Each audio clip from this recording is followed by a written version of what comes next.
Another journey today, and today's guest is a past life energy healer. She helps people release the energy that no longer serves them, including chronic pain, both physical and emotional, anxiety, depression, and stuck energy.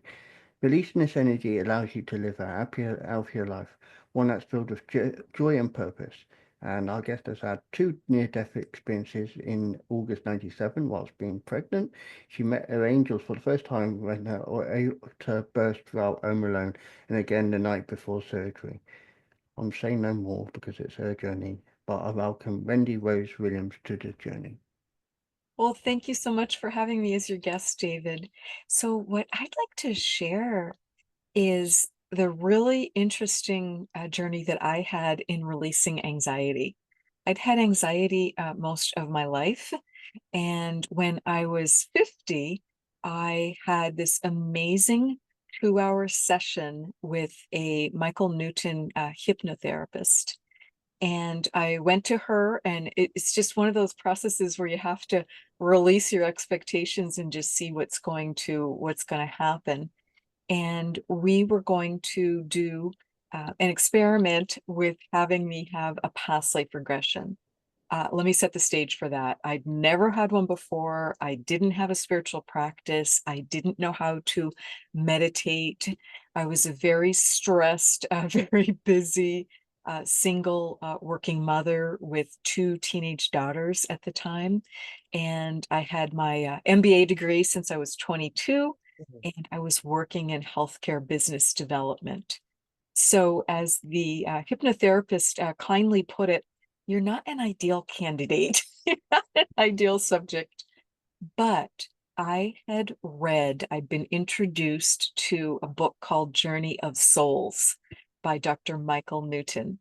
And when I read that book, David, it felt like the answer book that I didn't know that I had been looking for. Mm, And he talked about these sessions that he had done. He'd started off as a traditional talk therapy type of psychologist in California. And what happened was one of his patients had this breakthrough where they went back to a lifetime of origin that was causing the issue now. And it happened to be a past life that they'd gone back to. So he then, over the years, developed this amazing past life regression and life between lives practice. And he got so busy and was helping so many people that he began training other therapists, and also wrote four amazing books, the first being Journey of Souls. yeah. So I went to the hypnotherapist that my boyfriend at the time had recommended. He was already on this journey, and he had already maxed out doing men's Bible study in church and other things like that, and was looking for more answers as to who he was as a soul. And I was on that same journey just to learn more about myself and be able to release the things that weren't serving me. Often it's chronic pain, it's anxiety, it's depression. Those are the big three things that past life regression, hypnotherapy, therapeutic hypnotherapy can help with. And that's exactly what I help clients with now. Mm, So I go to the hypnotherapist who's in downtown Seattle at the time. It was November of 2011. And we had just agreed we were going to do this 2 hour session, and all we could do was just see, could I relax? Could I follow her guidance? Just see what would happen. David, it was amazing. I was so fortunate because I was able to follow her guidance and to just really, really, really get comfortable and relax, and then start to free up the subconscious mind and the higher self, free up what's the soul, and be able to start to get wisdom from that part of me that I had not known how to access. But it was exactly what I had read about in Journey of Souls. So, as she led me through the process, we went back to scenes earlier in this lifetime that were still bothering me more than I knew. So, we went back to when I was 12 years old. and had gotten through something really challenging that had created more anxiety than I knew, and that was still problematic as an adult. And we also went back to when I was a preschooler and some things that had come up then. So we were releasing them because we were revisiting them. We were understanding why they were happening. And also, it's just different when we're an adult because we truly can go back. I mean, some call it inner child healing, and you're just going back to these earlier times in this lifetime, and you're just understanding, healing, releasing, letting go of, finding the silver lining in, whatever is meant to happen for us with those things that were still bothering us today. So we're going back through my timeline, and then she guides me back to go to a past life, and to my surprise, I went there pretty easily. And it's important to understand this is a free will choice. You've got it's not like your hypnotherapist is doing anything to you. It's not like you may have seen like the 1940s and there's this, you know, person with a pocket watch and you're getting very sleepy. That's not what was being done. I was just lying down, relaxing, had my eyes closed and just listening to her. But you're absolutely free. You can follow the guidance and recommendations or not. If it's not quite right for you, you know where you need to go. Mm. And So, that is the thing also on TV, what people misconceive as well. They always say it's staged more so because it's TV, but there is always the small print. If you do look at the small print, they say we can't do it on TV because it will get you hypnotized, and it is, under their own choice, so it's not as if they've ignored it. yes. They've always been given that choice, even if you're on TV. Yes, because a lot of people confuse therapeutic hypnotherapy with entertainment stage hypnosis. Yeah, So, like you said, on TV, they may have seen, and people are doing all these wild things, and it's for entertainment, or you may have been to a live show like that, and this is not what's going on. It's very different. It's very respectful, it's very gentle, it's very powerful, it's one-on-one, and you absolutely retain your free will. So there's no quacking like a duck. You're not being told for the audience's entertainment to, do silly things. yeah. So we then went back to not only one, but to two past lives. And to my amazement, and we were recording the entire session. And I'll be honest, I was so skeptical of the process, even distrustful, that I wanted to record it with my own iPhone.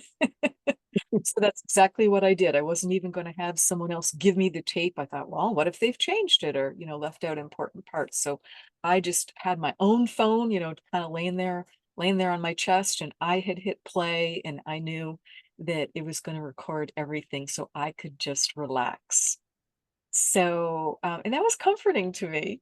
And I think people should always have their session recorded and are welcome to record it themselves. I do record for clients, but they're welcome to record it themselves. And I don't edit a darn thing. Mm. So take a quick bathroom break. That's just on the recording too. That we said, hey, we're gonna take 3 minutes and run and have a bathroom break, get some water, do whatever, and come right back.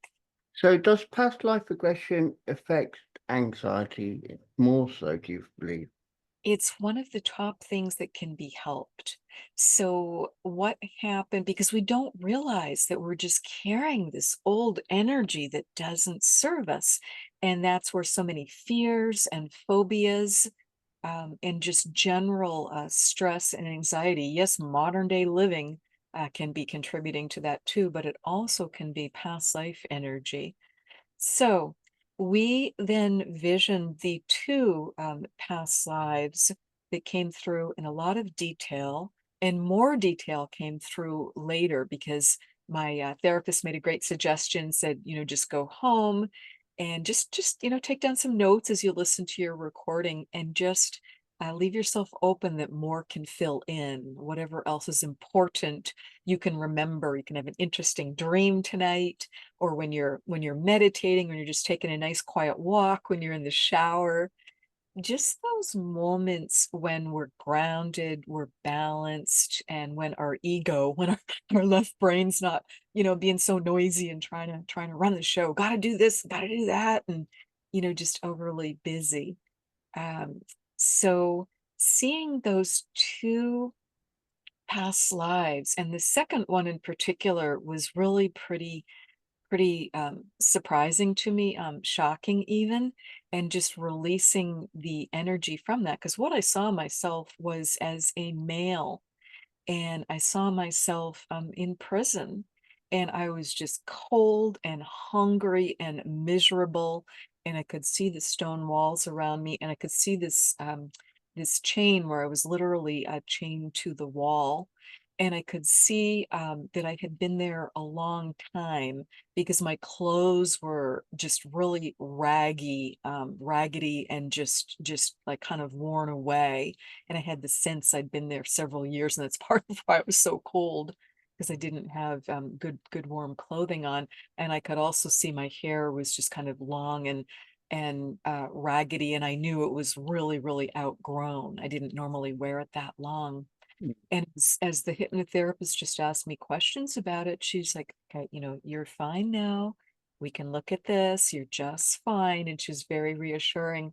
She's like, do you know where you're in prison? Do you know why you're in prison? Do you know what happened?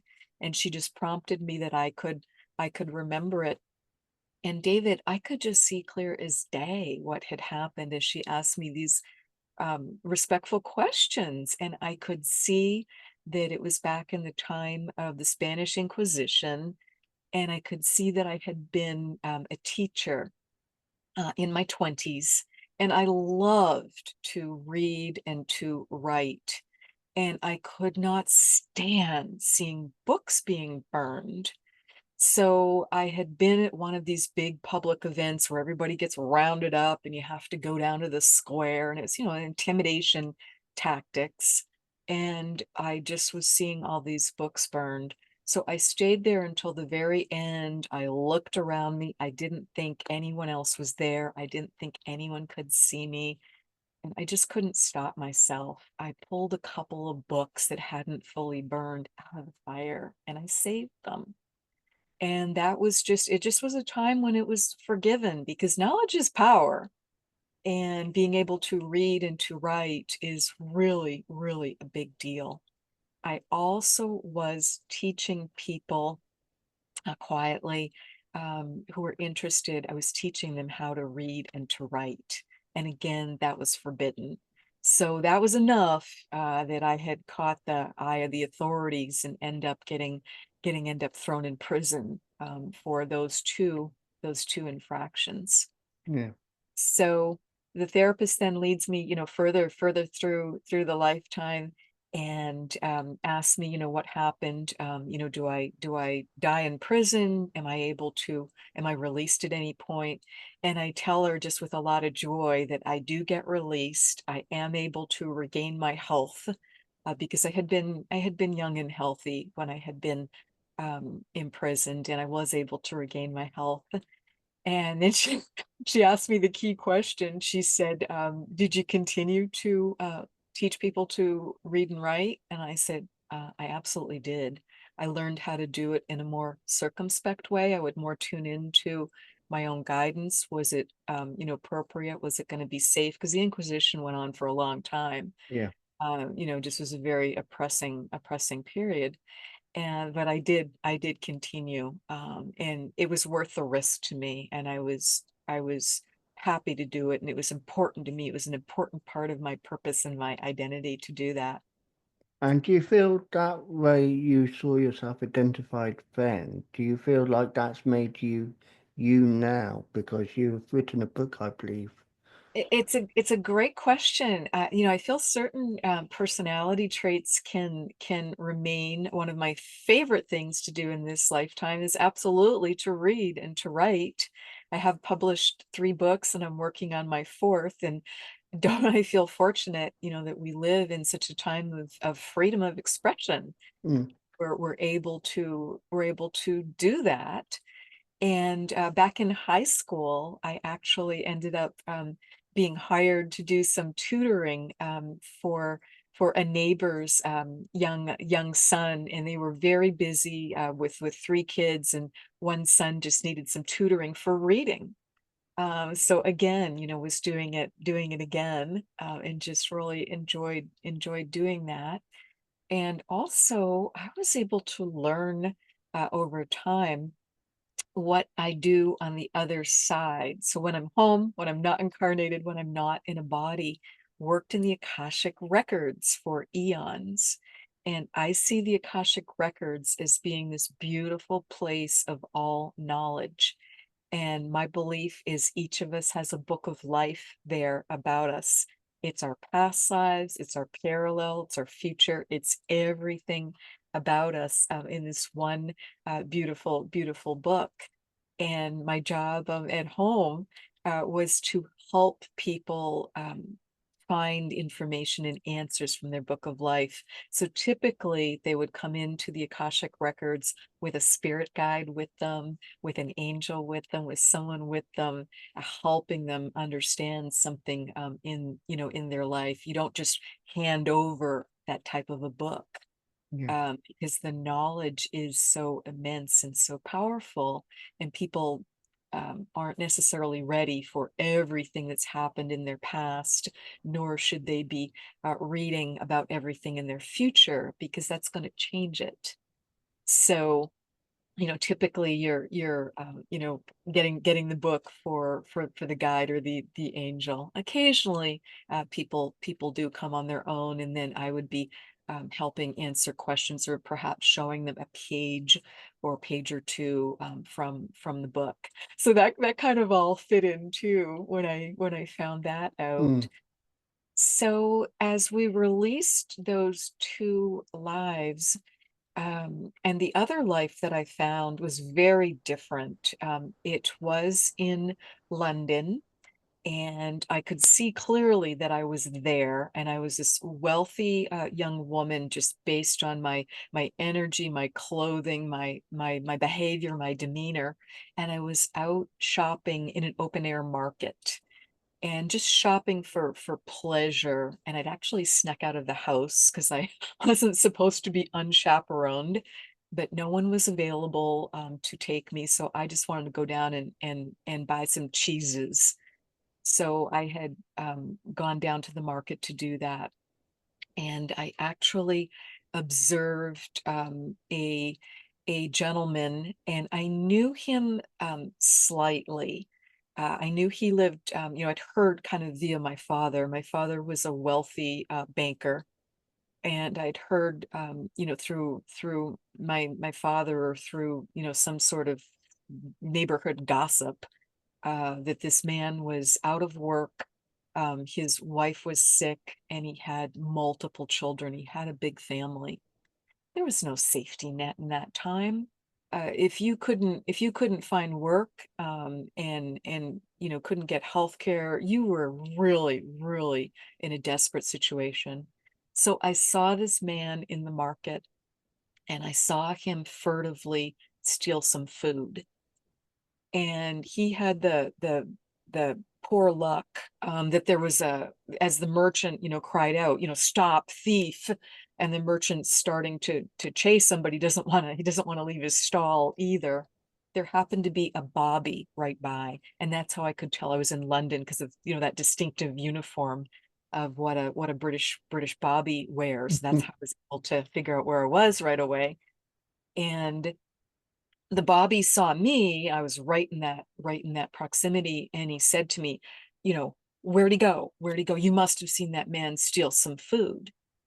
So I just stood there for a second, just running through in my mind very quickly how I'd been raised, to respect authority, to respect a policeman, just, part of my upbringing and my society, but it just didn't feel right. So doing the right thing actually felt wrong to me. So I made a quick decision, and I told the Bobby, I lied. I outright lied, and I sent him totally. I said, "Oh, he went that way. He must have gone that way," and I'm pointing in the total wrong direction. And then I also realized, oh, he's still likely to catch him. This man needs to get away. He needs to get home with that food for his family. Mm. And what I did was I got really flirty, and I start flirting with the policeman. And I'm like, oh, well, my bag's really heavy, and my father's so and so. And it would be really nice if you could walk me home because I really should be escorted. And could you carry my bag for me? And so the policeman's going through in his mind. He's like, oh boy, yeah, I know who her father is. I better help her. So he walks me home, and that was the decision I made. And it felt so right at that time. So as we wrap up and as we've looked at these two lives, and it's about 15 minutes before the end of the 2 hours, so the hypnotherapist is like gently bringing me back to present day and time, and we're debriefing. And she asked me a really interesting question. And she said, do you have any issues with authority? What is your relationship with authority like now? And I looked at her and I was kind of puzzled. I was like, I don't have any issues with authority. I've never been arrested. No, why would I have any issues with authority? And she said, well, let's think about what we just saw. You had this encounter with a policeman, and you knew that the system, what was going on, was not right. And you directly lied to a policeman, and distracted him. And then in the next scene, we see you in the Spanish Inquisition in prison, and you've been put there unfairly based on the powers that be. Can I repeat my question now? And I was like, oh my gosh, you're absolutely right. Yes, I've never been arrested, but that doesn't mean I don't have issues with authority. And David, my anxiety regarding authority, it was so big. If I got something in the mail, it didn't have to be like from the IRS or from the court system or something that might, make anybody go, ooh, what's this? And feel a little bit anxious. It could be a bank statement. It could be something from the city. It could be, the Parks and Recreation announcement of fun class, but just anything to do with government, with authority. It created so much anxiety and tension. If I would see a policeman anywhere, if I would see a car, whether the policeman was in their car or not in their car, anything to do with authority, she was absolutely right. Mm. I had general anxiety. I had never needed medication for it, but it was a buzzkill, meaning I lived life really, really small, very anxious, very conservative, not doing all the things that I wanted to do and had been invited to do and could be doing. So when she asked me, okay, let's let that go. It's interesting. You can, keep thinking about that. How do you feel overall? And I said, it's like the weight of the world is off my shoulders. I don't, I don't have anxiety anymore. I can't believe in a short 2 hours, I no longer have the lifetime of anxiety. I feel so much more freed up. I feel so much more self-confident, so much happier. It was incredible in 2 hours. So I asked her to get her appointment book out. And I said, I'd love to, now that I have had a successful past life regression to both our surprise, I would love to schedule the 4 hour life between lives, the deeper session, where you really get to have an amazing journey, and you get to during that process, which Dr. Michael Newton created, you get to, during that hypnotherapy, you get to go back in utero into this lifetime and learn really interesting things that we don't normally have access to. Like, why did I choose this body? Why did I choose these parents? What's my life purpose? How am I doing with it now that I'm, whatever age? Am I on track?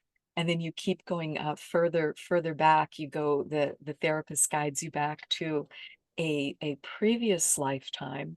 The prompt that I use for clients, I don't have them go specifically back to the most recent past life, but I ask them to go to the time and place with the most uplift and healing and information for their life today. Yeah.